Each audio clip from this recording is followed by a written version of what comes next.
are up. We're live with the first ever No Mirror podcast. That's right, new series. This is where me and Jerry get all of our camera geekery out of the way, because there's a lot of good, fun camera stuff. Now, we decided to do this. We wanted to go live for the Panasonic launch, but it was early for us. So we figured we'll come on a little later and talk about it. And then I was figuring why don't we just do a new series? Because this kind of stuff could be fun as its own separate spin-off thing.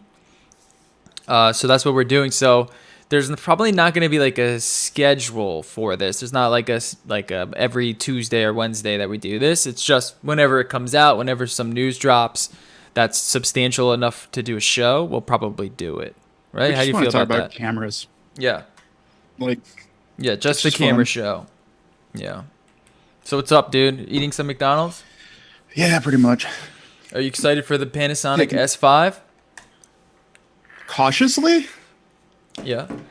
I think that's the way to go about it. Yeah. All right. Well, before we get into that, before we get into that, let's talk about what cameras we're actually on right now, just so people know. This is the R5. It's in the 4K HQ mode. It's going into an Ibis, and it's coming into a Camlink 4K. Because I usually have it through the ATEM, but it doesn't do 4K. So I figure in this scenario where I just have to sit here, I don't have to be at my desk, or I don't have to be at that desk. I can do the Camlink and it looks a little sharper, a little bit better. And then I got the Sigma 35 on it at 1.4, which is, I'm just surprised at how well the adapted lenses autofocus. And this is at 1.4, and I've been using it for a while. It locks on. It looks really good. The Sigmas are awesome, man. How much is that lens now? I gotta go switch over to a 1.4, I guess, or go bigger, go home, I guess. You gotta get that 10A. I'm not about that life at the moment. No, dude, I was joking about it earlier. For me, I'm still just rocking a Fuji here because that's what I like here. I'm just using a 28 mil, 2.8 because I, for some reason, like 40. I like 40 mil. But yeah, I'm just rocking that through a Camlink, and then Zoom takes that and gives me about 0.25 megabits of it. I know. I wish there was something better. I would pay $50 a month if it had a true 4K pass through. Even if it was just better, I would probably pay $50 a month. Zoom is already $11-12 a month, and it's the best that's out there. And then the shitty part too is we did a test with Skype again recently. Skype looks so much fucking better now, but the audio's trash. Yeah, the audio on Skype. How did they not figure that out? You know what I mean? I don't understand why the audio is bad on Skype. I don't get it. Because the video is so good. It does look much better on Skype. Well, we'll go through whenever a new thing pops out, we'll try to test it. We've been doing this since I started podcasting, skipping. Remember we were using Hangouts at one point. We were using all sorts of shit, man. There was a point where we were going to use Telegram. We jumped on the fucking Discord train as soon as Discord was available. I migrated everyone that we were using. What were we using before that? Was it Slack? Or was it... that might have been Telegram. Was it I don't think it was Telegram either. Oh no, it might have been Slack. Maybe it was either Slack. It was either Slack. It was, and then we also had Google Hangout chat. Yeah, I think that's what we were in.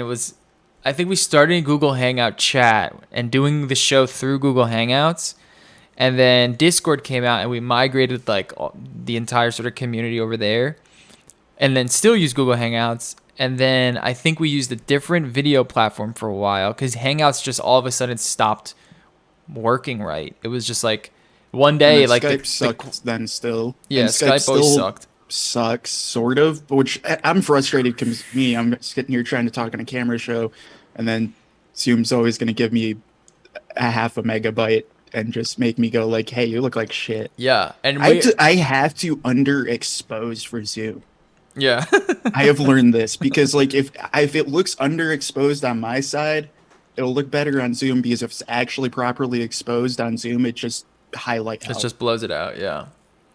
And Zoom's the best one. We've been jumping around for forever now, and when we landed on Zoom, we're all right, we'll get something usable. It's easy to use. I can just shoot a link to someone and they can just open it right up. You didn't have to deal with the way that Hangouts did it or the way that Skype does it.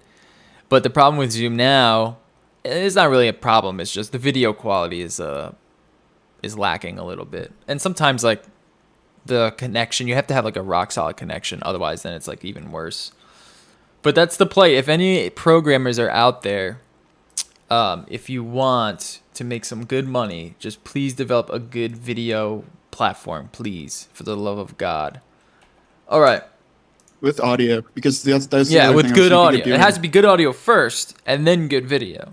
Right. Because like we could just do Skype, but then we would have to sync it with like Discord or something. Yeah.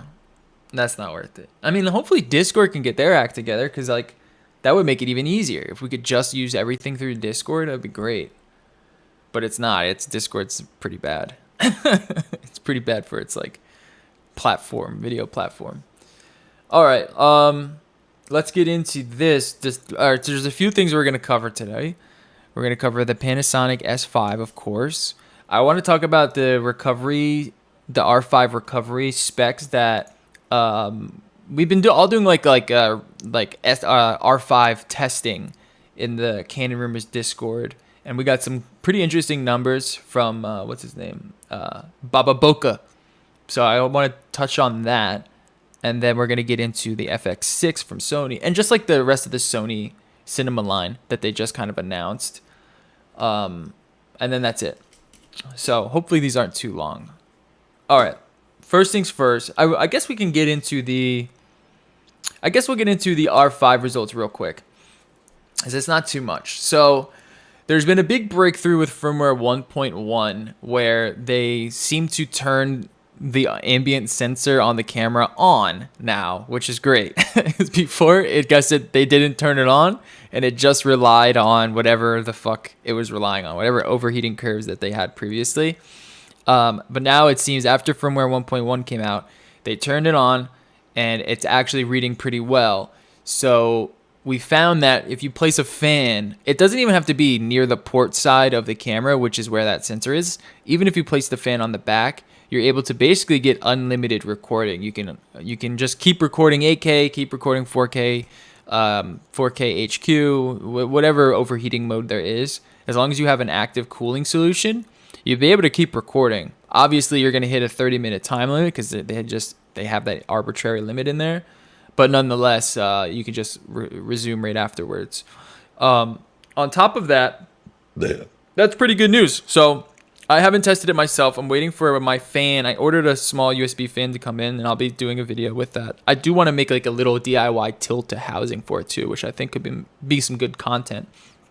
But other than that, the other thing we were looking at was recovery. So once the camera overheats, how much time do you get if you place a fan, if you basically place the camera in front of a fan? And Baba Boca has been kind enough. Baba Boca and Jodu Media, both of them have been doing great work on this front. But Baba Boca just released his figures here, and I'm going to show you here on the screen. So here we go. So the cooling time is up to 4 minutes with 1 minute of cooling time. And this is what I'm most interested in. I think 1 minute is good. So if you can get full amount of recovery, I basically stated before, I was like, if you can get 15 minutes of recovery, recording time with 1 minute of recovery, I would consider that acceptable. If you can obviously get full time of recovery back from 1 minute of fan use, that would be good. I think that would be a pretty good thing. Unfortunately, that's not the case. You get 1 minute of recovery time, or I'm sorry, with 1 minute of cooling time with a fan, you get 18 minutes of runtime. Overheat indicator states it's at 6 minutes, 53 seconds. And the overheat runtime, I'm not exactly sure what that means. Maybe that means like after it starts to say it's overheating or something. So I'm assuming once maybe that warning comes on. The overheating temperature from the EXIF data states it's 62, and when it's cooled, it's at 55. 2 minutes in front of a fan, you get 23 minutes of recording.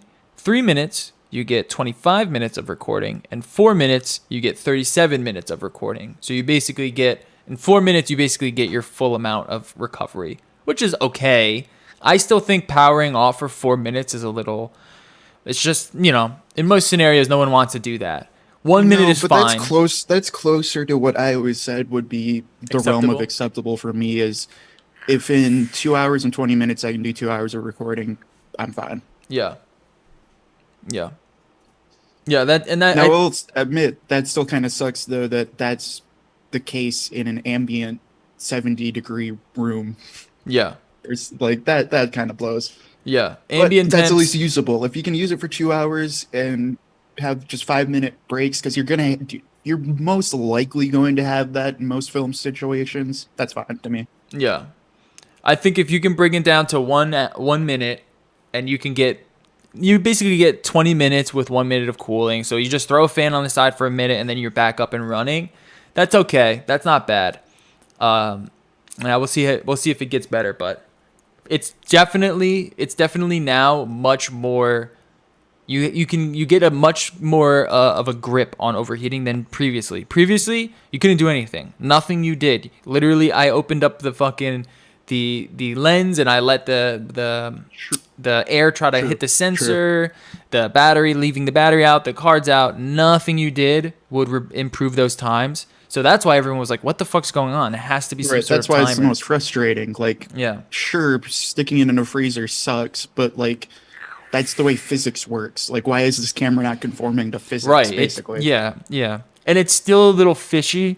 Don't get me wrong, but you get a much more of a grip now, which is great. So I personally think if you can throw a fan on it and you don't have to worry about overheating, that's good news because then we're gonna start to see accessories come out that allow you to just slap a fan on there. And I don't mind that workaround because, like I was saying, if there was that RF mount fan that you could buy, and anytime you needed long form recording, you just pop that fan on and then pop your lens on the front.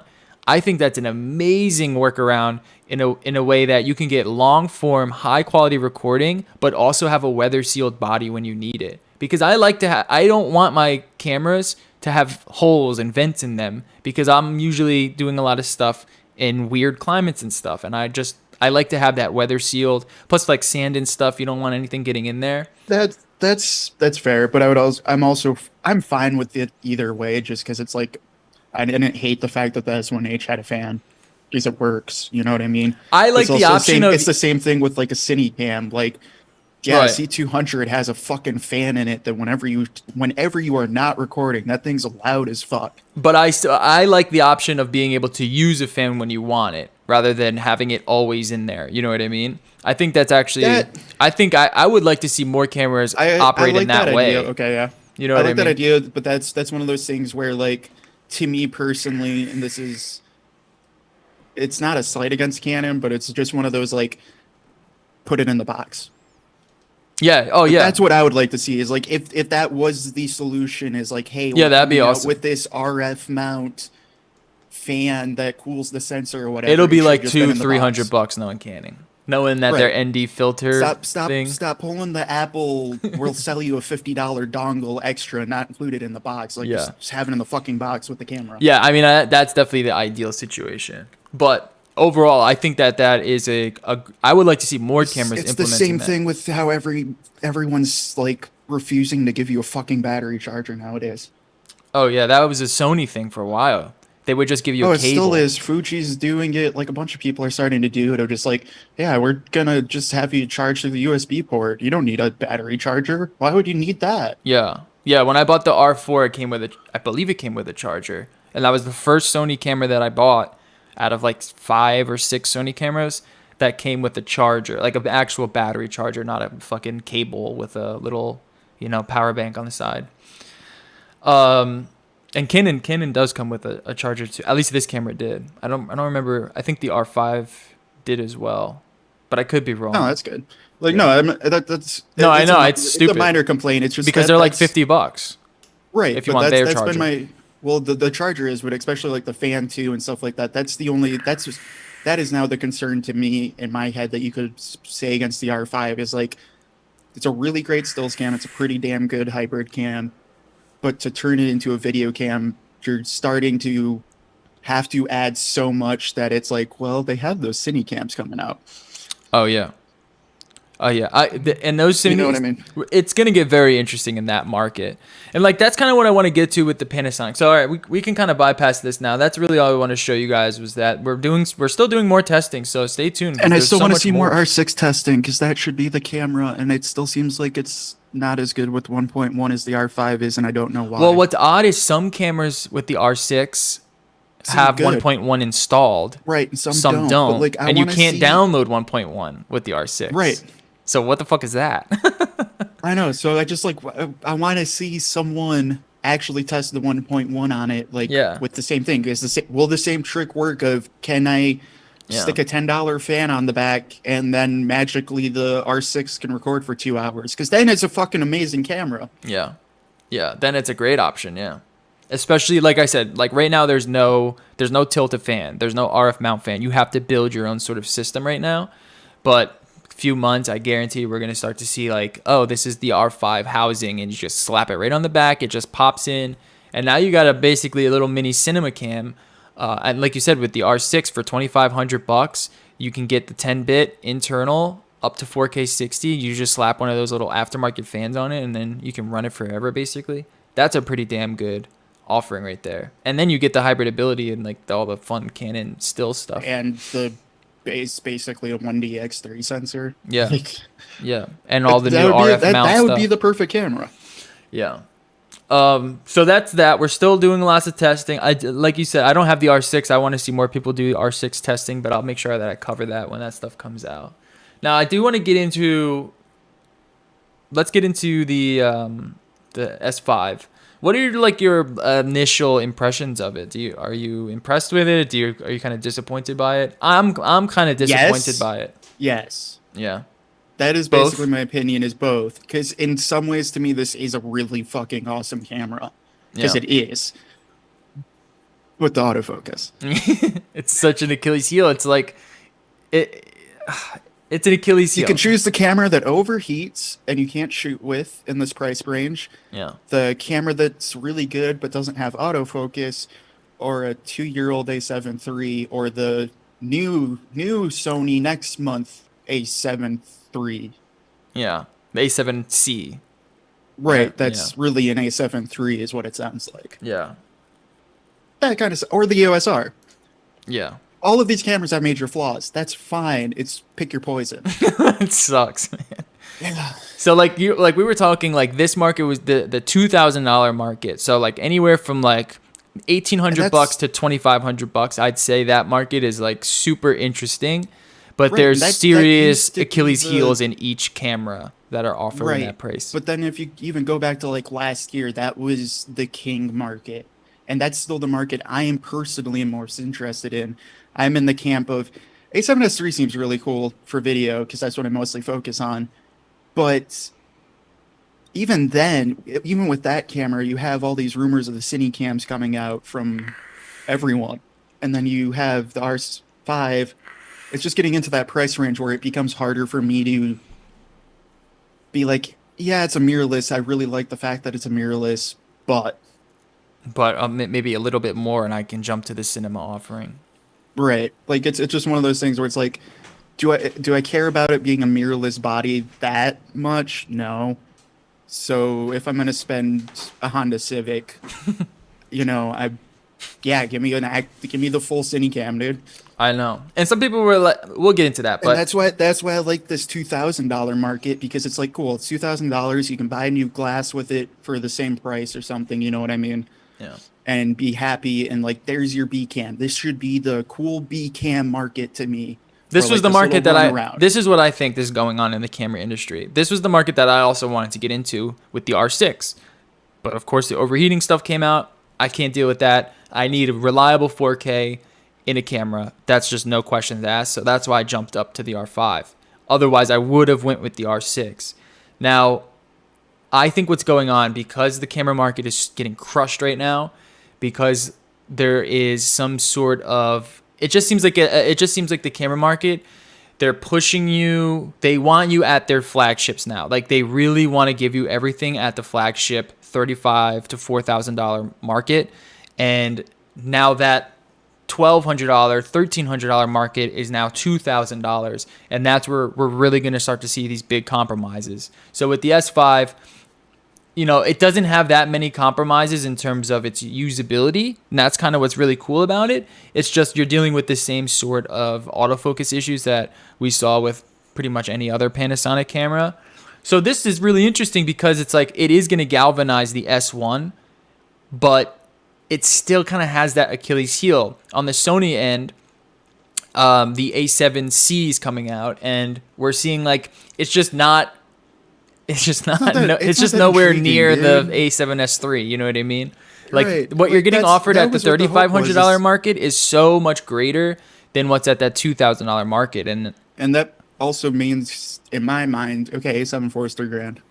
That's what I think too. I think it's gonna be $3,000, and that's where they want you. That's where they want you at. They want you paying $3,000, and they want you in full frame, so they can offer you the full frame pricing on the lenses. And maybe these new rumored Canon APS-C cameras come out, and that kind of changes things. But I think most people are. I mean, it's difficult when you have full frame offerings at $2,000. Like it's like, do you go that route, entry level full frame with like big Achilles heels? Or do you go drop down and get a top tier APS-C for maybe $1,500 to $1,600, and you get everything that you want? It's just not a full frame image. It used to be where for $1,000. Yeah, well, it used to be that the pricing was that APS-C market was near $1,000, and now it seems like they're moving the APS-C pricing, the top tier APS-C cameras up a notch.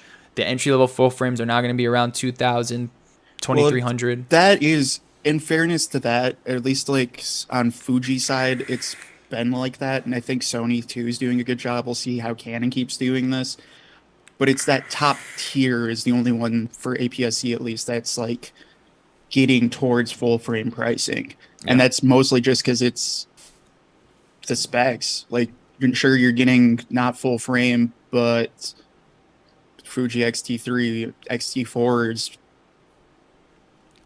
arguably this camera that we're looking at. Just APS-C. So all right, let's look at the specs real quick. First off, it's a 24 megapixel sensor, so it's not like a 12 megapixel Sony sensor. Goes up to 4K 60. Same one as the S1. Same sensor as the S1. Yep. Shoots in. It has Vlog. It has HDR, dual native ISO. Full V gamut. Gerald did his tests, 12.5 stops of dynamic range in video. Yep. So better than C-Log. Yep. No, Vlog looks. I mean, we'll get into it, but the image looks amazing from this camera. No, dude, that's why it's like that's why I'm really impressed, but at the same time disappointed. Where I might just rent one, dude. I'm like really considering it because you can rent a GHS G5. Yeah, the GH5S, dumb naming scheme, for $100 right now. Fuck it, dude. That's the same price camera. If you can rent it for a week for like $150, yeah, dude, I'm just gonna rent it and try it out. Try it out. Yeah. Yeah, it shoots H.264, 10-bit 422, up to 30 frames per second. It's all in the long GOP It is all mode. Yes. So there's no and all long GOP for Canon people is very similar to IPP. Yeah, basically the same thing. Yeah. Yeah. Shoots up to 150 megabits per second. It shoots H.265, 10-bit 420, up to 200 megabits per second, and you can it's also Panasonic, so it's got every fucking mode under the sun of. Okay, so you have 4K 24 at 10-bit 422 and 420. There's no true 24 rate. Though, unfortunately. Okay, right, but external there is. Oh, there is. We'll get to that. No, it's Panasonic, so there's 80 goddamn modes for filming on this camera. Yeah. It doesn't have all eye though. That is like the bummer. You know what though? Like I think people really put too much weight on that. Like I saw it in one of the Facebook groups, and I'm just saying like, look, man, I just did like a rigorous IPB all eye test. You can't tell the difference unless there's like a lot of foliage. You can tell. I agree with you, but I don't at the same time. I'm agreeing with you for image quality. If you make IPB, long op, good, there's not really a difference. The difference comes in that I do wish there was all eye just because, dude, editing all eye is so much nicer. I don't find there is a difference in the editing either. I honestly don't. For me, I do. It's just, it depends really on what your computer parts are. Yeah, I And guess that you would know what make I a mean? difference. But from my own testing, I was just like, there's no reason for me to be shooting IPB. I mean, all I. I'm probably just gonna be shooting IPB from now on because you're saving so much more data. At least with the Like R5, now, the IPB is right. so much more compressed. Right now, I'm fine, but for a while there, yeah, no, IPV sucked, dude. Yeah, it It did. It was really more. sucked. It was way more mushy. Even like 4 years ago. Oh no, I'm just talking. I'm just talking like this on this same camera, just trying to edit it. You know what I mean? Yeah. Because I've had four different graphics cards in this computer, and it's pick your poison. Of some of them do really great, and some of them do really bad, and for some reason, the fucking bullshit 1050 I used to try did the best. Yeah. Yeah. I mean, it. For some people, it's gonna be a bummer, but I honestly don't think that that's too much of an issue No, anymore. it's not. It's Anymore. just one of those. It would be nice to have. Yeah. Yeah, for sure. Because there is a difference, and for me to say there's not a difference is being not genuine. It's just such a small difference in certain scenarios, and at And least it with depends my on editing, your I haven't work. noticed it. Right, and it depends on your work. If it's all just going on YouTube, who fucking cares? Yeah, yeah, it's gonna be compressed to At shit. that point, I just want it because it's easier to edit on most rigs. By the way, we are streaming at 1440p these days. I recommend if you have the bandwidth to be streaming at 1440p, it looks miles better than 1080. YouTube crushed their 1080. All right, I'll still look like shit though. you'll look like more shit because now it'll really emphasize how much more compressed your video quality is. All right, externally it doesn't record RAW currently, but it's going to support ProRes RAW externally, correct? Yes. I don't See, know. we don't really know. I didn't We really don't know remember too what that much said. about this. So this is the things that they said at the end. I sent this to you at like 3 a.m. I saw. because L rumors got a hold of basically what was going on, and it's like, okay, so right now it has, I think, one anamorphic mode in it, and it's just got some other nice video features. But they're doing the mini, it's a mini S1H basically. So they're doing that too. So by the end of the year in a free firmware update, if you use an Atomos like we all do, you then get the full 5.9K sensor readout like the S1H in ProRes RAW. Yeah, Now, that's will that pretty be cool. 12-bit? Will that be 10-bit? Will that be what? Who fucking knows? I'm assuming it's 12-bit because the rest are, but Okay, that's pretty don't know cool. anything about it. But you're gonna get that. You're gonna get different, better. You're gonna get full cinema DCI 4K, and Only through then and external? only through external, correct? Okay. And then also more anamorphic modes. Okay. Um, Now there is a recording limit. This is kind of one of the big news from this camera. There's a 30-minute recording limit. According to some people, it is because of heat, but heat and overheating shouldn't really be an issue. So Yeah, they it kind of just sounds put like it in there just to kind of make sure that make sure it stops recording and so it it's takes a only break. in 10-bit, by the way. Yeah, only in It is 10-bit. only in 10-bit. If you do 8-bit, you get unlimited straight up no matter Yeah, what. same with But if you 1080. shoot 24 20 well, okay, 4K 60, I think there's a limit. And then 4K 24, there's a 30-minute limit, but there's no recovery time. Yeah. And apparently, I think Gerald said this, and then so did Caleb from DSLR Video Shooter and a couple other people. No one could get this camera to actually overheat, but they were told that by Panasonic because Panasonic managed to get it to overheat at like 110 degrees. Yeah. So it does overheat. It's just you're probably never going to run into it overheating. And because of that, they do put a arbitrary 30-minute limit on there. Just I guess I'm assuming just But so then it takes also, a second break. if you do shoot external with a Ninja, you don't have it like a Yeah. Ninja normally would. Yeah. Yeah. If you shoot externally, you're not Which have is to run into weird. that. I don't get it. I don't get why, but I mean I do get it just in that like rare chance it does overheat, but it's still a weird choice. Yeah. Yeah, maybe they should have made it like an hour. Maybe after an hour, you'd have to take a little second break. I don't know. But that was something I don't that know. was I when we obviously talked did about not it design this yesterday, camera. we didn't notice it, and then we saw in the marketing that they did status. We're just like, ugh, not you can't have a camera that has no autofocus and also overheats. That's just a little too much of a cripple there. Right. But Oh yeah, it looks like definitely. it's not But it that much doesn't of even a seem problem. like it overheats. Yeah, So it doesn't seem like a problem. Just know that that is something that they did state. And then on to the Ibis. I think the Ibis looks pretty good. it looks good. It looks worse, but it's still Pana, so it still looks good. Yeah, you're saying it looks worse than the S1H? Yes. Yeah. It technically has a stop less The than the GH5. S1H and the S1 series. What about the GH5? Do you know? Probably worse It than looks it. better than the GH5. I think maybe a little worse. It's pretty close Yeah. to me. From what I've Like seen, it it looks still okay. looks pretty fucking good for Ibis. Yeah. I did notice some wobbles going on at the wider ranges, but I guess that's what's going to happen at those ranges.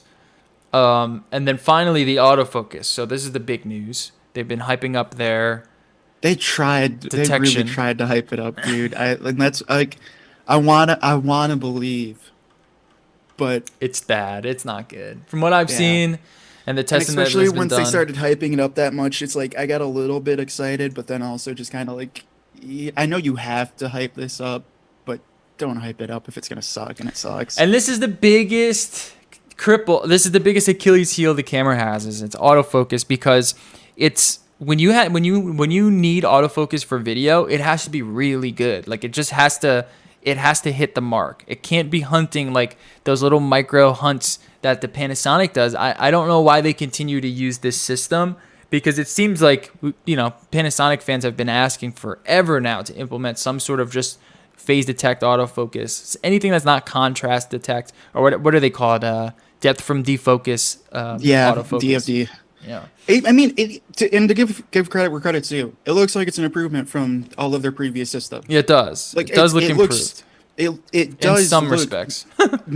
way better. No, in most respects to me, it looks way better. It hunts a lot less. It has a lot less of those little focus wobbles, but they're still all there. Is Yeah. the problem. Yeah. Like depending on who is using it, and also depending on because this is what was my other theory is like. I don't know if this was a Pana thing or if it is a learning curve with this focus system. But like if you look at Caleb Pike, a normal Panasonic shooter, his footage looks fucking like perfect. Like I mean, it's not good. I mean, well, okay, let me rephrase that. All right, calm down. Yeah, Take a sorry, I'm step. talking too fast. I'm talking before I'm thinking. No, there was still like two major spots I noticed where it missed focus a little bit. But like for the most part, his footage looks great Yeah. using the autofocus. And I don't know if he knows the secret mode to make autofocus work. No, I'm And then Max wondering. Uriev's, most of it looks good until you get to certain modes. But then if you go and look at other people's footage, it falls apart completely again. It's just so inconsistent. So the APS-C mode is a hell of a lot better than the. Yeah. Sorry if I'm a little too hot. Than the full frame mode, which sucks, And but then it is what it is. At 60, it looks pretty great, actually. At 60, it looks okay, but the problem I is, mean, compared to what Panasonic's been, it's pretty great. the problem is like I'm wondering how much of it has to rely on that lens, that kit lens that's coming with it. Because when we see like Tony Northrup's video when he's using some other lenses, it's really bad in some situations. And True. I'm wondering And if this then new also sort of like using other lens people's system. that was the other thing I was going to go into is what are people using? Like, and how good is the L mount alliance together? Like, is Sigma going to work as good as Right. Panasonic on it, Yeah, etc.? I just think That's important because if I'm going to buy into the L mount, I want to use fucking Sigma class. Jose says, I think most people will get this for video features, for zebras, waveforms, etc., and continuous AF will be left for vlogger, run and gun people. Well, see, that's what's interesting is because this is marketed towards like an entry level, the vlogger type, the YouTuber type, and for those situations, you need autofocus. Vlogging, it seemed fine for me. If you're just doing vlogging, that was more than good enough. Yeah. If you're close filling up most of the frame, hell yeah, dude, it's great. Yeah, My issue is just I want it to be slightly better, but I'm still very interested in this camera because as we keep getting into the specs, like it's a mini S1H. For $2,000, like the image quality of this camera is fucking phenomenal. yeah. Yeah, the image quality is really, really good, and that's like the best thing going for this camera is how nice the image looks. For everything that I've seen, it looks excellent. But see, I am not an image quality junkie. For my own purposes, I like to have more usability, and I like to just autofocus it, Ibis it, and then just give me a fine 4K image, and I'm happy. So if you're looking for like dead set, like I just need the best image quality and I'm going to be manually focusing it anyway, which I think a lot of people are going to do with Panasonic cameras. That's how they always been. It's always been you're behind the camera, you have the follow focus on it, and you're just, framing up your shots. What's odd is how they marketed really this. sick fucking S Pro glass with the focus clutch on it. Yeah, and what's odd is that they did try to market this towards that YouTuber vlogger crowd, because I don't think that Panasonic lends itself to that crowd, especially when you have like advanced features, like it's True, just but I very think odd. They're scenario. trying to focus more onto like, and this is what I think what this camera is. I think this was like, hey, so the Blackmagic 6K is 2 grand. Let's fucking demolish it. Yeah, and that's what Jose just said. Basically, he Oh, said, "I okay, say yeah. this is a Blackmagic Pocket 4K with a bit of autofocus equivalent or a GH 5 full frame. That's what it is." Yeah, Yeah. and in that aspect, the autofocus is better than any of those cameras. Yeah. So that's why it's very interesting to me because I like Blackmagic stuff and I do like some Me of the too. Panasonic stuff because I mean I'm shooting manual right now. I shoot a lot of manual. I still want the autofocus better though for those times I just want to run around and have fun with it. So Blackmagic 6K is still 2 grand. I'm sure you can probably find them a little cheaper in the used market. How much is the 4K? 15? 13, 12. 1300. Yeah. Yeah. I mean the 6K came out at 2.5 grand and now it's 2 grand. Yeah, And if you're stacking these two cameras up next to each other, that's a no-brainer for me personally. Yeah. Which sucks because I like Blackmagic a lot, and that should be the way I want to go. But like, if I was thinking, hey, I'm gonna buy a Blackmagic pocket camera, I'm looking at this camera now. Oh, 100%. for sure. Yeah, for sure. But I'm curious now what Blackmagic is going to release at the like $2,500 mark to kind of replace where that 6K was. It's very interesting. I don't know, but see, like the thing about Panasonic that I don't like, I just don't like the entirety of their ecosystem. I don't like the L Mount Alliance thing. I don't like. I'm just not the biggest Panasonic fan, mainly because it's always been that behind the camera type thing. Steady locked off shots, throw it on manual, drop your f-stop down so you can kind of move around and just be in focus. And I've been more into Dude, I like, gotta be You you gotta have the 1.4. You gotta have the 1.4. dude, no, autofocus. no, I need the new Fuji f1.0 50 mil at full frame. Anything less is unacceptable. Well, and that's what's odd is like, cause with Panasonic, it's like you're basically stuck on like 2.8 up to f4. You know what I mean? Like any sort of anything faster than that, it's gonna be a little too unreliable. And if you're gonna have to manually They don't focus make that. glass for that really anyway, so who cares? Yeah, I don't really even know like what kind of. Well, okay, so that was the thing that I was also wanting to give Pana credit for because that's been their issue with this L mount so far is just lack of glass. So they were also announcing 4 new primes at f1.8. That's kind of cool because right now they only have that crazy 50 mil 1.4, which is a really sick lens, but that's manually focusing that, you know what I mean, or trying to let the autofocus kind of rely on that. That's pretty tough. I want to probably use that for video. It's like $2,500. Yeah, and are you It's buying a mostly just Panasonic for photo? You know what I mean? Photo, I think it's actually completely perfect. Contrast detection isn't a problem in photos, in my opinion. It's the video focus that does. Yeah, but I feel like you're fails. not going to be buying this for photo. I would consider it not purely for photo. You're right, but like as a hybrid camera, this is a better hybrid camera than most to me. Would you buy this over the R6? I don't know. See, that's why I'm like, I'd probably run them both and try to make that decision.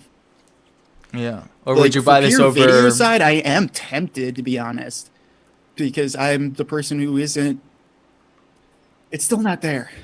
Like that's the part that sucks because you don't want like I wish the autofocus was still better because this is the discussion we've been having is like Fuji and Panasonic. It's just like I just wish it was an A7 III.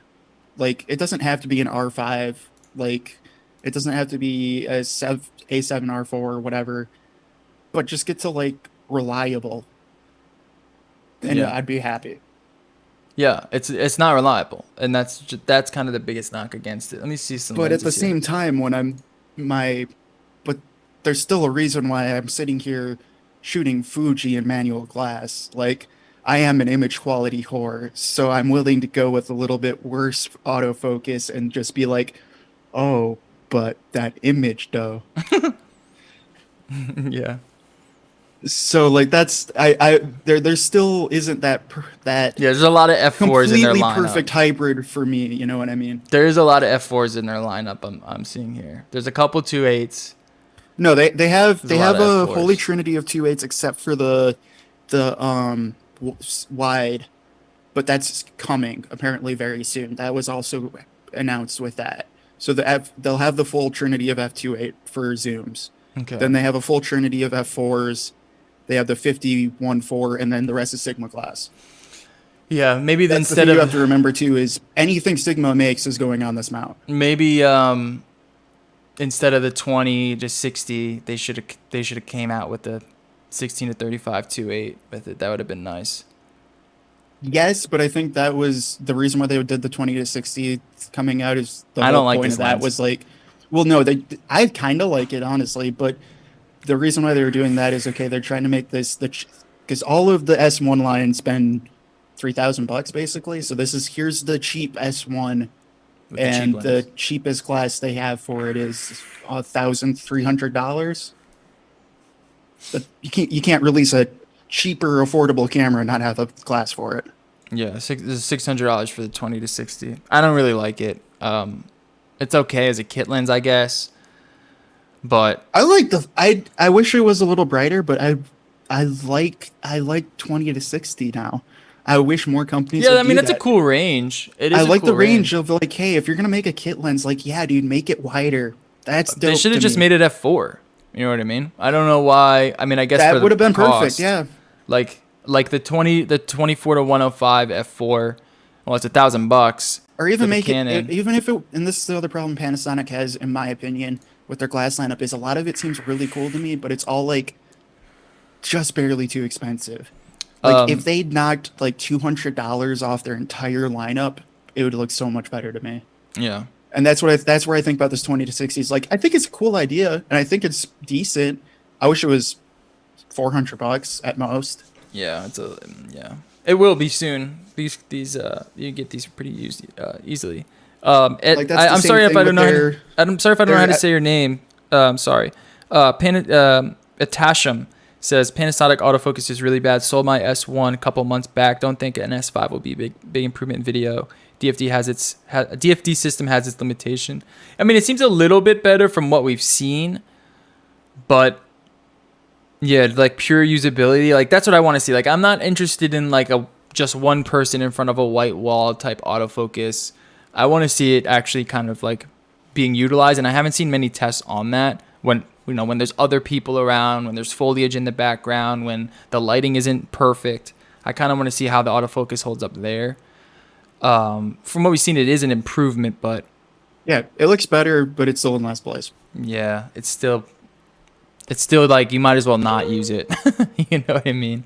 You might as well not use it. Don't count on it. And that's like in 2020 for that type of autofocus system to be utilized. Like it hurts when that type of like when the contrast detect autofocus system on like the point and shoots when they implement CDAF, it hurts. To throw it on a full frame, it stings a little bit more. So this very niche sort of market that Panasonic holds, which is mainly videographers that are behind the camera that are going to be rack and focus themselves and are fine at f4, sometimes 2.8. You know what I mean? Otherwise, trying to manually focus on a 1.4 or 1.8, have fun, man. That's not a good time. Yeah, it depends on what you're doing still, but yeah. I don't think if you that's the issue is it if you have to run the right class.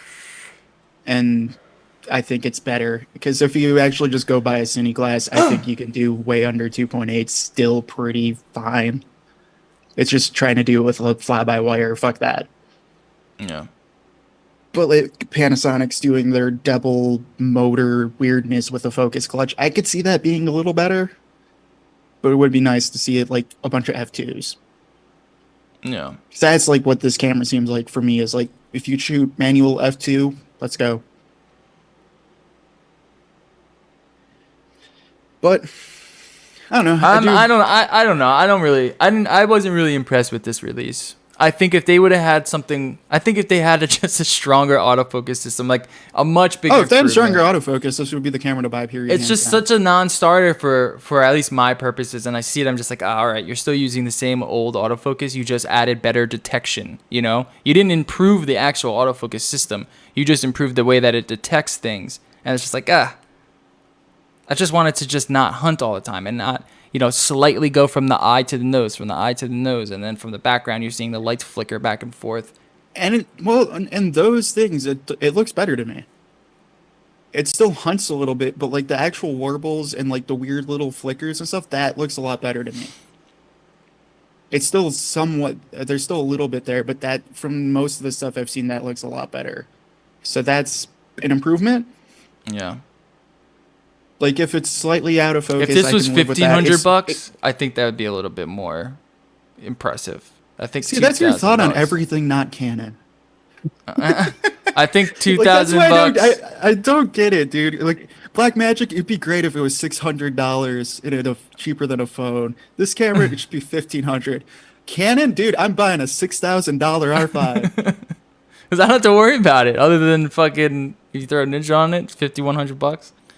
No, I love teasing it. You can't have no autofocus. You know what I mean? I just find that it just not for your work. I don't know. For $2,000 on a full frame camera, that work is niche, and you're gonna be spending like $2,000 on lenses, and you have to mainly focus all the time. It's just I don't know. I'm more prone to I like where the GH5 is because it lends itself better to that sort of like manual focus, run and gun style. At $2,000, there's like a lot of tough competition. I mean, I think you could get away with this totally more. I like this more than a GH5, hands down, personally. I think there's a lot cheaper glass for the GH5 that works, but I think for running and gunning, this autofocus does at least look a little better. But you have more options. You can still crop down into the crop mode and use slower glass basically and cheaper, but it's the problem is smaller. Okay, this thing is like half the size of a fucking GH5. The thing is as soon as the A7C comes out, it's just like, are you even going to be looking at this camera? You know what I mean? I would consider it, yeah, because my disappointment with this camera is autofocus. My disappointment with the A7C is cool. It's a 2-year-old camera. I'm just gonna buy it. I'm gonna slap a Ninja on it anyway, so I'm just gonna buy an A7S3 for $1,400 instead. I don't know. I don't think you would actually consider this camera. Just considering the market. I'm shooting on Fuji right now. Hell yes, I would consider this camera. Considering the market. I don't think yes, considering the market, because right now the market sucks. So I don't think it does. I think that around the $2,000 mark is pretty good. It doesn't suck, but they all have terrible flaws. So they that's the thing. My compromise would be autofocus. Right. And then mine is I want better autofocus, but at the same time there's the thing in my brain where it's like, well, okay, if this thing's getting 6K raw, it's a mini S1H, like pure image quality wise, it's like cool. I can actually do some really cool stuff for $2,000. That's nuts. Like there is pros and cons for all of the cameras, so that's why I'd still consider them all. So it's getting raw internal? No, external through a Ninja. Oh, that's what I said. Yeah, but then you're up at like $3,000. Slap a Ninja on it anyway. You have to slap a Ninja on an R6. You have to slap a Ninja on this. Like, That's the world. That's the shitty part of the world is every camera manufacturer has now just been like, good job, Atomos. You're raking I in all the know. money. Someone showed the Google Trends for Atomos, and it just goes straight up. Oh yeah, because no, like they have figured it out to just literally. I don't know if they're paying every camera company. But Jose like, says if Sony cripples the A7C with 8-bit, then this is still appealing. Would you consider that? 100%, I think so. And even if the A7 C. C, I fucking hate all these naming schemes. If you haven't noticed, if the A7C has the 10-bit, that would be cool. But with all of the talk of it being the A7 III, that's still.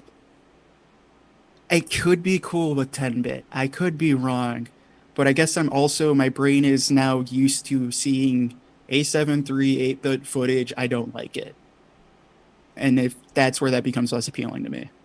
Yeah. But no, Atomos got to be the richest company in the camera world now, basically. Yeah. Everyone wants to put everything on a Ninja now. Fuji's been doing it for a couple of years now. Panasonic's been doing it for a couple of years now. Of hey, our camera's cheap, and then there's features externally that you can unlock and make it even better as an upgrade. But now Canon's joining on, Sony's joining on. Like, shit, dude. It's becoming a world where you just have to have a Ninja. Yeah, it sucks, actually. Kinda. It's just an extra $1,000 bucks. Awesome, it's an but extra it's also $1,000 shit. you have to factor in. Yeah, you can do it way cheaper, but yeah. We want to do it reliably. Because, I mean, you could just, buy a Ninja for $600, buy a fucking SSD for $50, and a set of batteries for $50. You can make it 700, 800, but still. Yeah. Yeah, I was rounding up. Yeah. Figure out an extra grand. But then, yeah, we're going to have to see a Sony come out. There's going to be a cheap Fuji film that's going to come out or something. But that'll be way cheaper probably. But I would still consider this because I think they priced it well as part of the issue is like they made it a mini S1H for $2,000. That's kind of awesome. Yeah. They made it cheaper than the S1. They made it noticeably cheaper than the Canon. That's interesting because to me this is more. You could even argue this is more in the R price bracket than it is in the R6 price bracket. Yeah. So like I'm just because I'm not a big S1H fan really. I'm just not a big Panasonic fan just from most of their releases. So I see this, I'm just like, as soon as the A7C comes out, or even considering the R6, or even considering the R, I would look right past this. It's just a non-starter in that feature. I was hoping that the autofocus was going to be a little bit better. And it is a little. Well, a little bit better than what but yeah, I was expecting. Yeah. You know what I mean?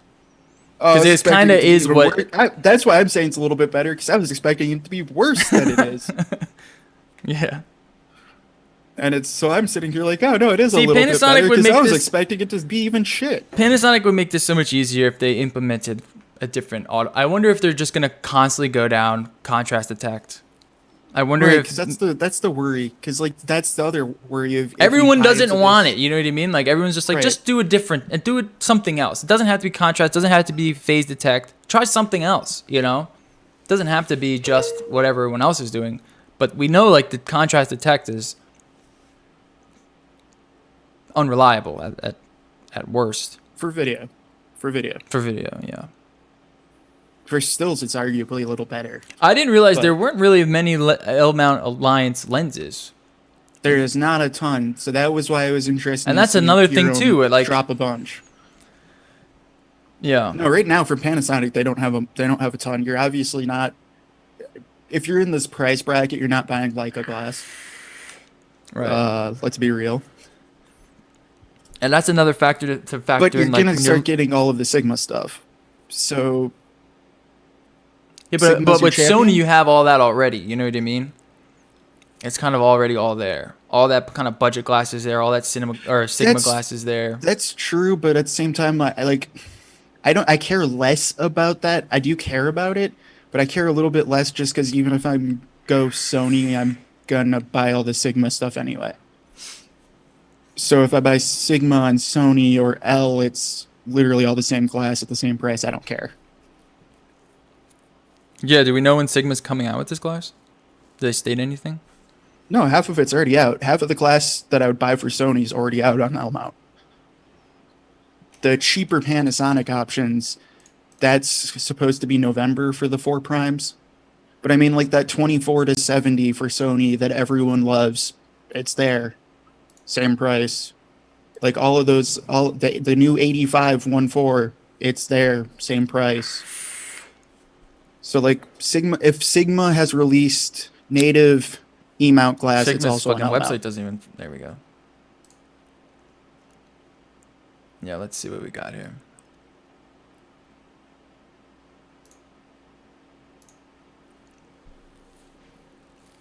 I do like how Panasonic gives you all the recording options, and I do like the image. The image I looks love so the good. image. Like that's what I wonder how much the image I don't is. want this camera, but I want the image. So at the same time, I'm gonna rent it. I'm probably just gonna rent it and try it, and we'll see if I like it enough to buy one or not. Same Yeah. with the R6. That's what we'll How probably much do. is Is the I'll probably just rent them S1H? both.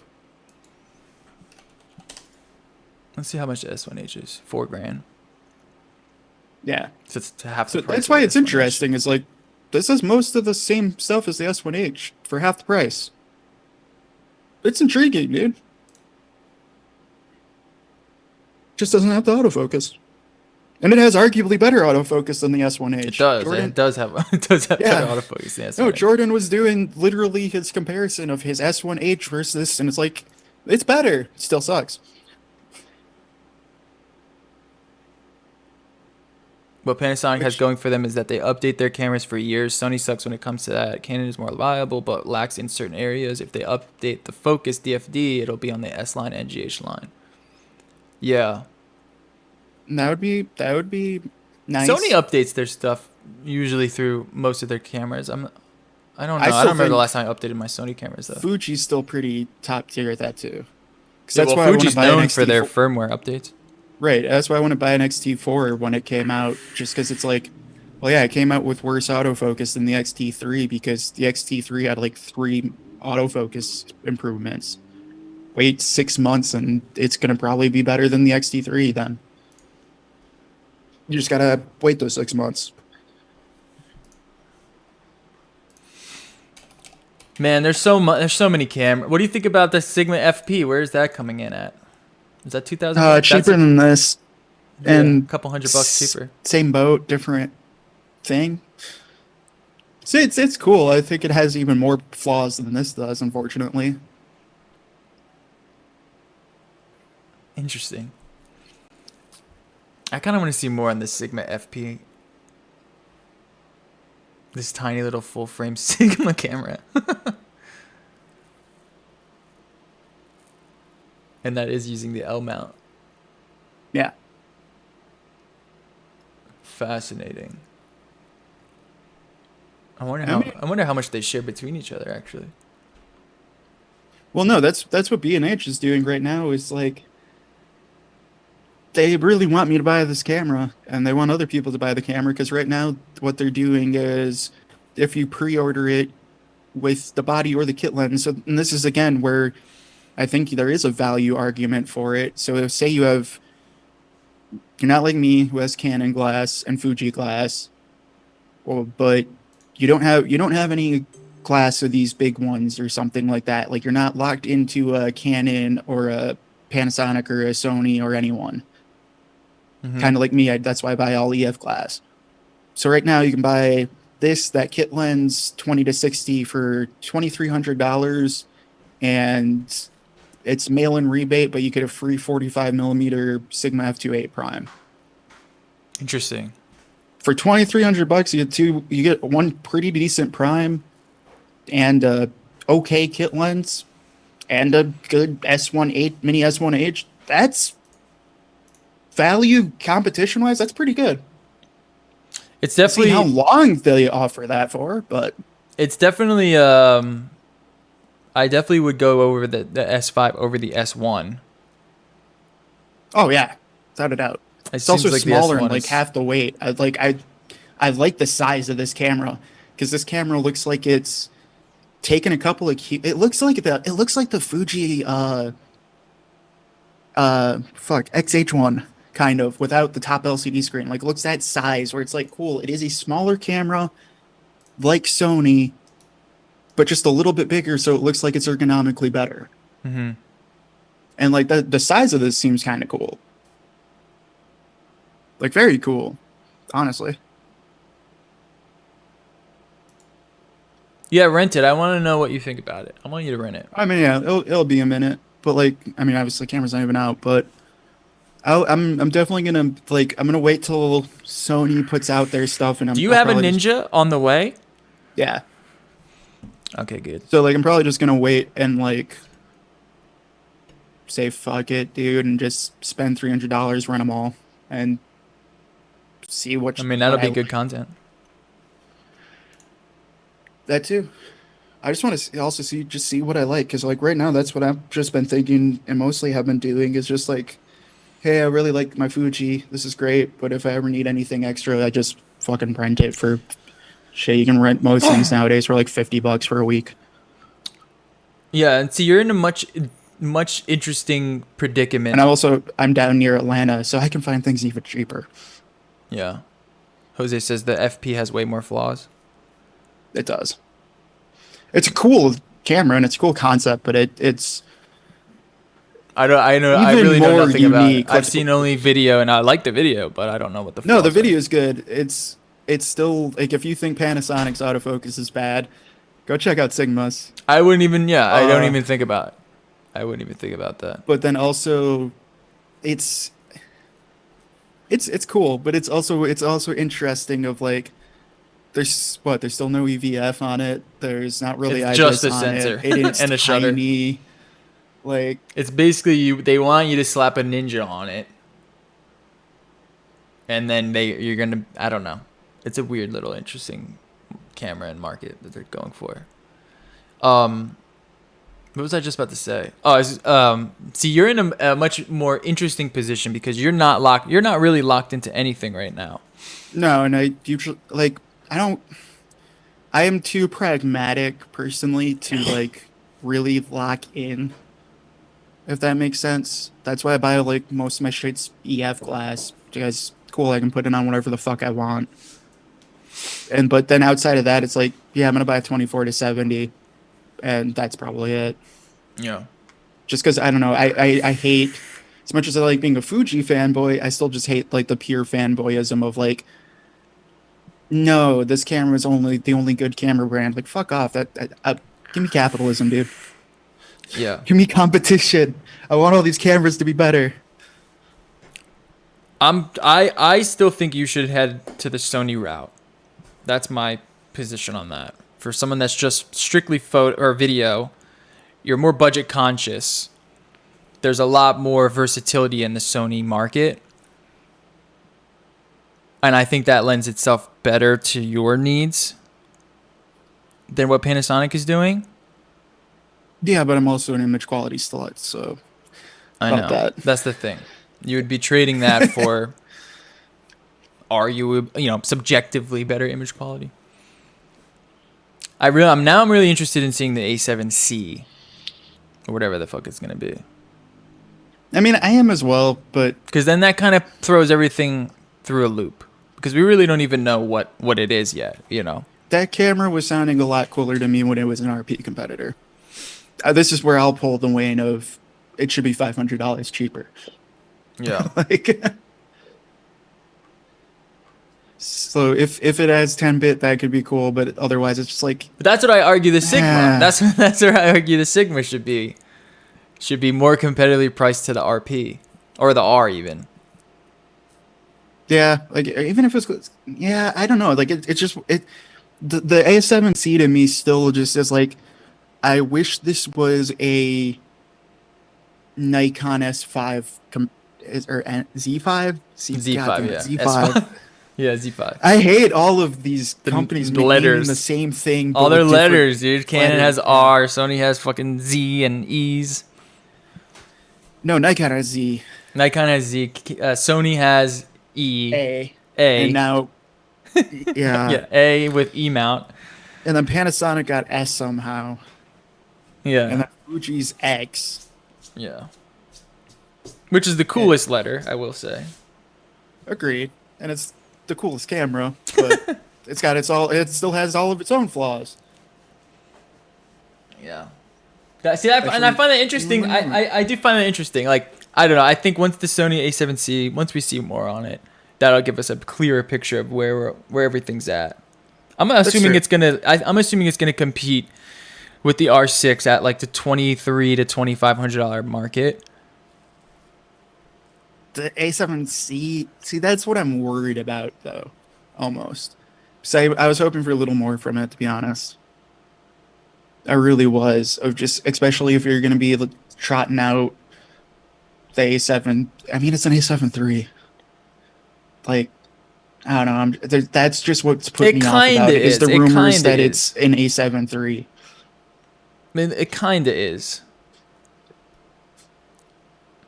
Like that, well, it's the same boat that I'm I'm in currently. wondering if That's it why I don't has. want That's why I don't want an XT4. Is just because it's like I already got an XT3 and an XT30.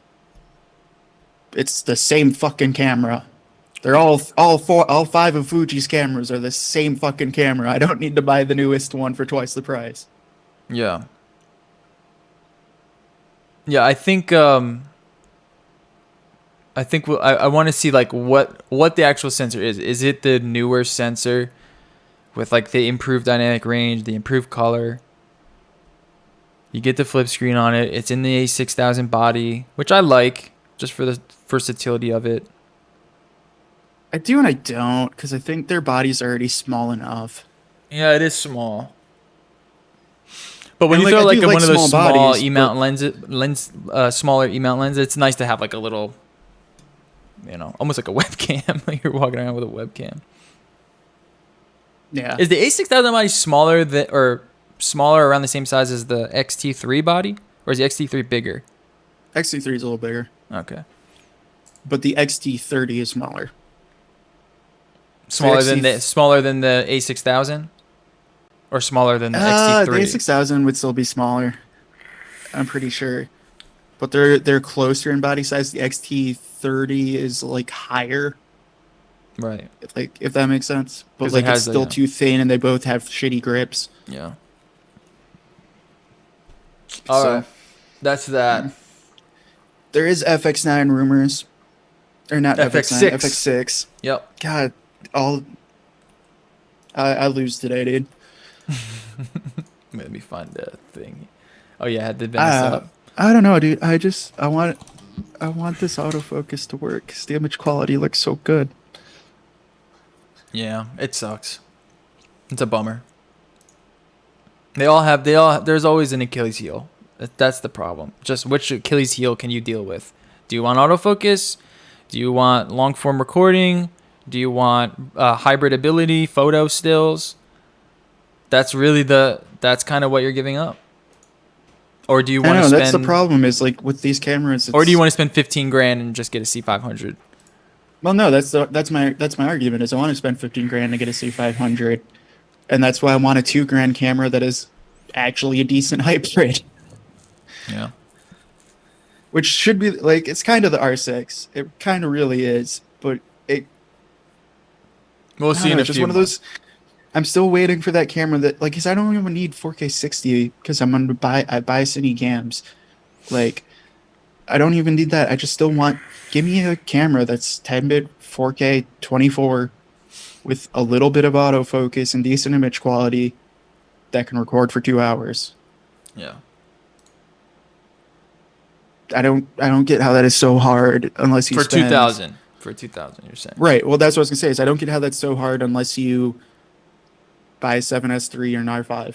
Like those are the only two cameras that have it, and that's awesome. They're very fantastic cameras. I don't necessarily need all of those bells and whistles and features that are really cool That's what in the camera my market hybrid wants. camera. That's my argument. That's what the camera market is doing currently. That's my theory. They're pushing everyone up to the $3,000 market. That's it. Where before, because Sony, what was so great about Sony's ecosystem when I was the Sony shill was they dominated that cheap price point. Like there was just no reason to go with anything else for the specs that they were offering. And now it seems like things are starting to catch up to them. So they're like, okay, well now we're just gonna pump you up a little bit. We're gonna pump you up a notch with the rest of the market because of course they are, because they're just gonna make more money on that. And it's like I kind of wish that Sony was still in like that position where they're fighting to get that market share. Because now, you know, they're still in terms of just like total sales, they're still kind of falling behind Canon. But it seems as if with the A7 III, they're kind of like, okay, we know where we're at right now. We're gonna release an A7C. We're gonna pump you up to 2,000 for the entry level. If you want the A7 IV, that's gonna be around 25 to 3, and then if you want the top end video, it's gonna be around 35. And they just kind of moved everything up. And see, this is my argument: is that's fine. It's just the whole like, okay, so now that we're seeing these flagship cameras with all of the bells and whistles, that's awesome. For me, someone sitting there going, I don't want all the bells and whistles. It just sucks that we don't have just the 24. They're like forcing we don't have you, the yeah. XT. We don't have the XT30, for example. That's just here's 24 frames, 4K, 10-bit, reliable. Yeah. That's literally all I want. Yeah, they're forcing you to if you want that, they're forcing you up. Because I think they know that's what most people want. You know what I mean? Sure. I think That's they all I know want out that. of a hybrid personally. It's cool. I want to be able to use it and run and gun. If the S5 would get some pretty cool image quality with the R5, R6. That's the thing I hate the most is that they're using different naming schemes. I do like Canon's 5D, 6D, 1D. Yeah. I like that naming scheme. I wish the rest are trying to do that, but they're different at different price points. That's what's really throwing The me off. Sonys are the most confusing. I Yes. always get tripped up. I sometimes don't even know what the fuck I own. Yeah. No, but I don't know. Like they're compelling. I wish they were just like that step farther of like, cool. Give me an R remake that like give me an R Mark II that's uncropped in 10-bit. I don't even want the 4K 60. Just give me 24. Well, that was what this fucking R6 was supposed to be, and they kind of dropped the ball there. That was supposed to be it. And that's and so cool. Now you can either be pretty happy with that, and it's not say it's a bad camera. It's just not the camera I personally want at the moment. If it didn't it's overheat, still very good. it would if be, you only right? need to record for 40 minutes, it's fantastic. Right. The problem is we usually record a lot longer than 40 minutes. The Yeah, definitely. and the S5 is fucking perfect except for autofocus. It has the really good Ibis. It has beautiful image quality. I love this camera if it had a good autofocus, Yeah. but then it doesn't. So then we're gonna have the Sony offering, which sounds like a 2-year-old camera. Which I don't think is that bad of a deal. And it's honestly. not that bad. I think you're making it sound worse than. I hate it because that is the Apple tactic of, hey, dude, we know that the MacBook Air processor is from 2014 and it's now 2017, but here's your new MacBook Air with the 2014 processor in it. I hate that. I hate that. Like that's the I don't know. And maybe it'll be better than I expected. I'm hoping. Fingers crossed. I want this camera. I want this camera to be good, and I know I'll be unhappy with it, and it sucks. Yeah, I'm curious if the A7C is gonna come with, like what the GIMP is there. If it's only 8-bit, if it's only like long gap compression or something weird like that. Oh, probably. If it's like their 100 megabits. That's the other thing, 4K. is they're all doing compressed. And this is the thing that sucks about all of these cameras to me, of like they're all having all of these such massive flaws, is like XT3 is still sitting there taunting me like, hey, I've fixed all of those flaws except for Ibis and I cost $1,000, but I'm not full frame and I'm 2 years old. Like, oh, you want all eye, you want long gop, you want 4K 60, you want not overheat, you want all of that. Sitting there for $1,000, I could just buy another one. Yeah. But I want a full frame camera. But that, no, well, I'll just wait for Canon Cine line, buy a new Cine Cam, and just keep waiting. But Yeah. I might rent. I'm gonna rent all of them and probably test them. It's like I want to. I'm definitely going to be renting these Cine cams when they come out, because I'm very interested in those. All right, let's talk about the real quick the FX6. So we don't really know too much about it, but we know it's We here. just know they finally announced it, sort of. Yeah. Now I'm wondering how it's going to differentiate itself from the FX5, or is it the FS5? FS5. This is gonna be it. Is what it looks like. This is the FS5 replacement. Okay. So yeah, so Like that's what this sounds like to me. Is like, here's the new FS5. Right. It's gonna be a full frame FS5. Full frame FS5. I wonder what sort of recording. Because that's what the options- X always is. Is it's always the full frame version. Yeah. I'm kind of, there has been rumors in the past, and I could see some believability to them. I don't know if they'll go as far, but if it's an A7S3 and a cinema body, there you go. That would be great. If it's $5,000, $6,000. Yeah, people would buy that like fucking hotcakes.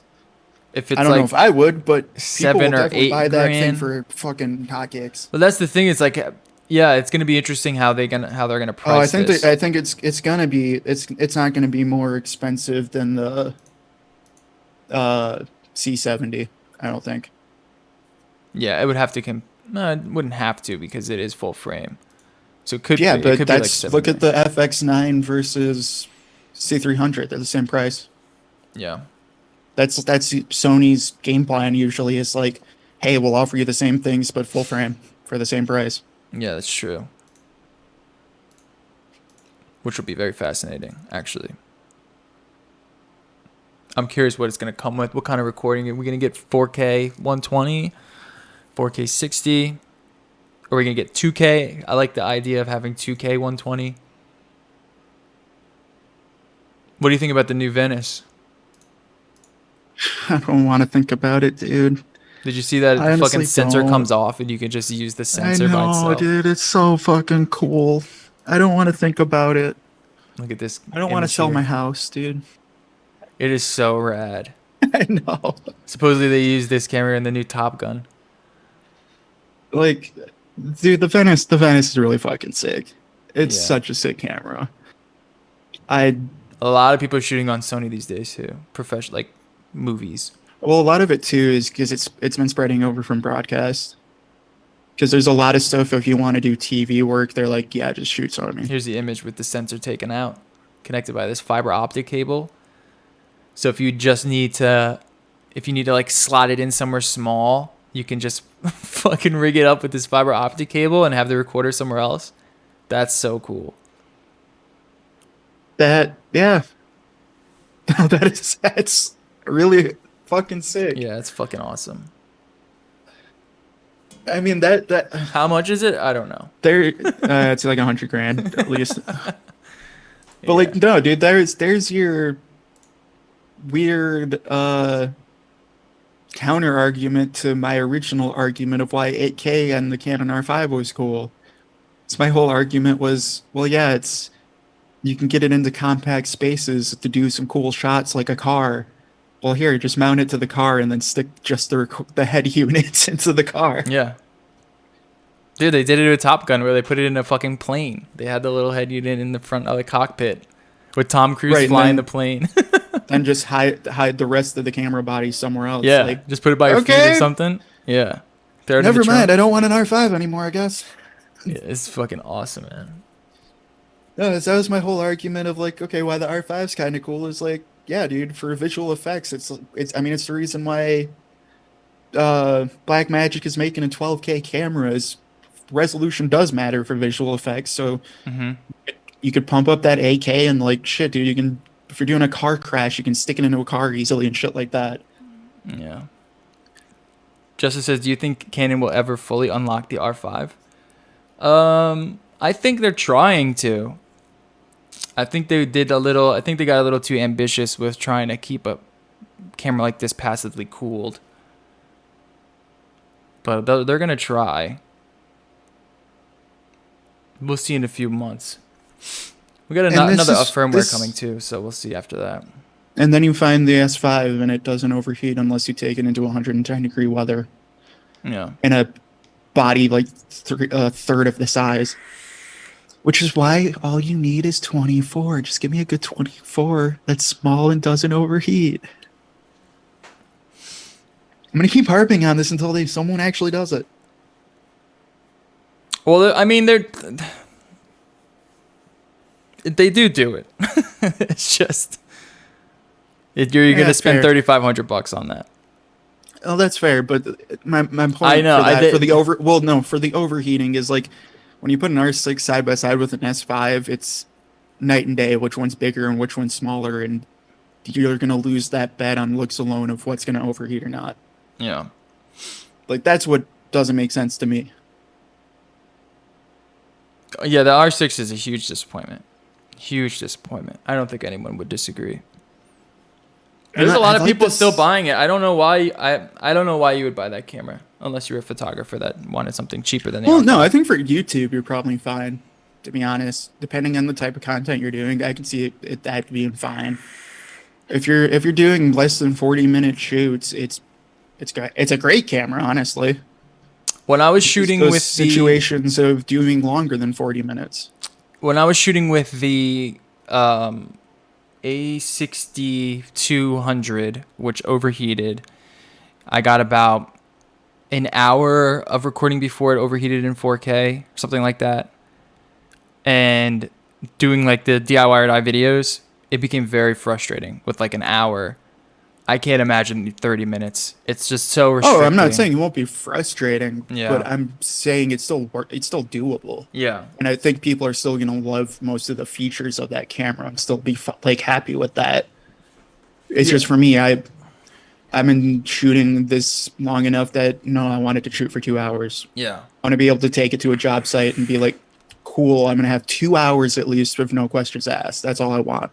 Yeah, it's with an hour, like maybe it was like 45 minutes, maybe it was more than an hour at certain times, but that you quickly hit that limit and it just becomes frustrating. And I lived that life. I don't recommend anyone else live that life.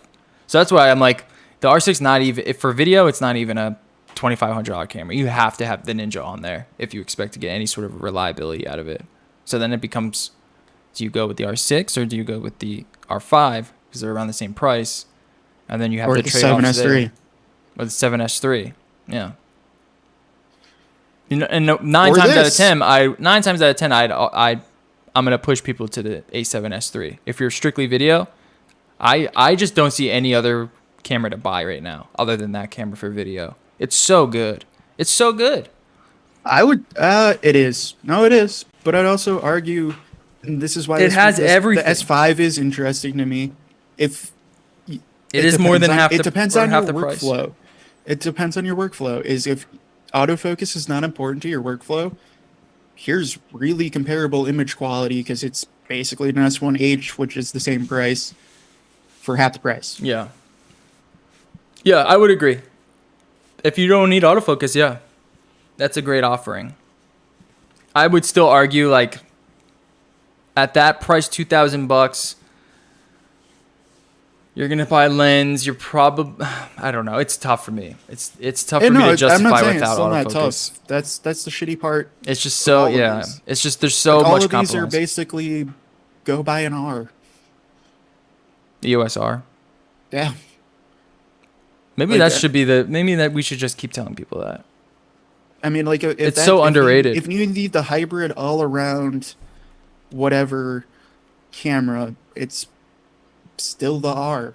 That's still the best hybrid at this point, at the lower price point. If you can find one for like $1,500 in a USR or less than that, I would highly recommend you take that deal. If you're looking to get into a camera, like if you don't have a system. And if all you care about is video, S5, hands down. If you're mostly behind the camera. because that's my Fuji argument. That's why I shoot Fuji. Like if you're mostly behind the camera, dude, yeah, S5. If you need that autofocus, go R, I guess. I kind of want to see that compared with the Blackmagic too. I kind of want to see those two cameras compared. I'd probably still go Pana, just because you're gonna get a lot better battery, and you are gonna have some sort of an autofocus system. Yeah, no, I would probably go Pana over Blackmagic, definitely. Because the other thing too is with the Pana, and this was a cool feature to me. Gerald was doing testing with the battery, but if you attach a battery USB powered battery bank to it, he couldn't get the camera to really drain battery. Yeah, it's pretty cool. And that's a way better system than the Blackmagic. Hey, let's stick a V mount on it. Yeah, Blackmagic is, you're definitely rigging it up. You're gonna do a bunch of shit with it. I don't know. If I can stick a high powered battery bank on top, that's actually, 100 grams. I'm much rather doing that than a V mount. I have been thinking about getting that whole V mount system. Oh yeah, because you got to power your R5 and your Ninja And a everything fan. else, And the fan. That's right. But I do want to get like a legit like shoulder rig. I've been thinking about it. I just need to figure out the best way to go about it. Because that could be a fun little thing. All right, Yeah. that's it. That's enough. Anything else on a camera world? I don't think so, right? Not really. I'm very interested to rent one of these.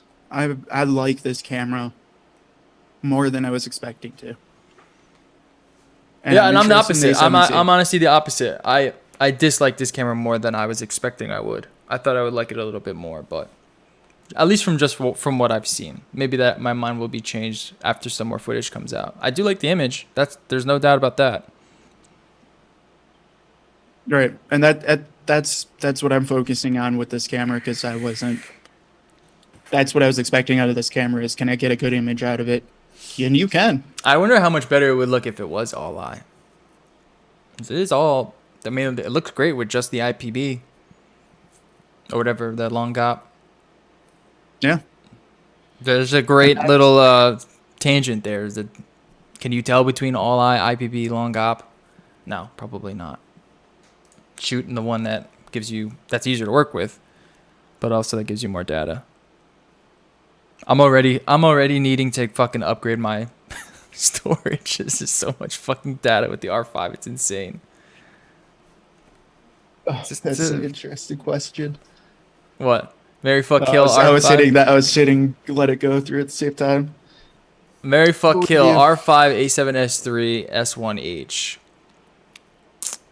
Interesting.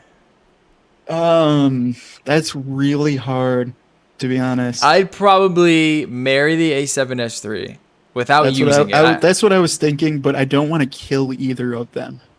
Yeah, That's the hard part. I'd It's like probably I want kill the to fuck the S1H. 12-bit RAW, but I also want to fuck the HQ. Yeah. I'd probably marry the A7S3, but I haven't used it, so that could definitely easily turn into kill. But I haven't, just from what I've seen, I'd probably marry the A7S3. I'd probably fuck the R5. Or maybe the opposite. Maybe marry the R5, fuck the S3, and then kill the S1H. I'm definitely killing the S1H, though. Yeah, probably, but yeah, fuck, dude. I like all three of those cameras a lot. I wouldn't marry the R5 personally because I disagree that it's easy to use because that's my issue with it is I want the HQ and I don't want to stick a fan on the back with the Ninja on top running around like that. So marry A7S3 for me. Yeah. And I fucking kill both of them. Yeah, I can't wait to play with the A7S3. That's the moral of the story. I mean, it's that. I hope I don't like it just so I can stick to one system, but I have a feeling I'm gonna really like it, so I'm gonna need to stick with both systems. I've already accepted that life. That's why I don't care as much. I mean, I wish the autofocus was better, but that's why I'm like more like just give me them video specs. Because if I'm being honest, I'm not leaving Fuji for stills. I admit the R5 is a fantastic stills camera. I don't give a shit about it for stills. And that's mostly just because for work stuff, it's like, cool, I'm going to sit here and resolve for 50 hours a day. The last thing I ever want to see is Lightroom. And I can just use a Fuji and get a cool JPEG that clients are happy with and I'm happy with. I'm done. Yeah. I mean, stills, unless you're like a demanding sports photographer or photojournalist, stills have been good for the last 6 years. In any system you go to. You could probably make even this A7S III work as a stills camera if you really wanted to. No, I totally think you could. I wouldn't, but you could. Yeah, 100%. it's definitely you're not zooming in or cropping on anything. I was shooting strictly on the A7S II for stills for a while. And I mean, it was fine. You know, it's just really the glass that makes the image anyway. But just don't expect to zoom in at all. Then it's easy, like, oh, okay. All right, that's it. No. Let's get out of here. Thank you all for listening to the first episode of No Mirror by the No Life podcast crew. This is not a regular podcast. This is one, if there's news, we'll cover it. We'll pop in. Make sure you're following us over at Twitter at No Life Digital, right down there. That way you can stay updated when we do these. And subscribe to the YouTube channel. That way you get a notification. You can press that little bell icon and then it'll notify you when we go live if you care. Otherwise, we tune into our regular podcast every Tuesday. We just aired one last night, Tuesday, 6:30 p.m. Eastern. And the rest of the content whenever we make it. Yeah. Stay tuned. We got a lot more stuff. Channel has been doing pretty good. Let's try to get to, I was thinking we would get to 1,000 by the end of the summer. That seems to have been surpassed, which is nice. I think a good goal now, 5,000 subscribers by the end of October. I think we can get there. So, tell your friends about the show. All right, everyone. We'll catch you guys later. Peace!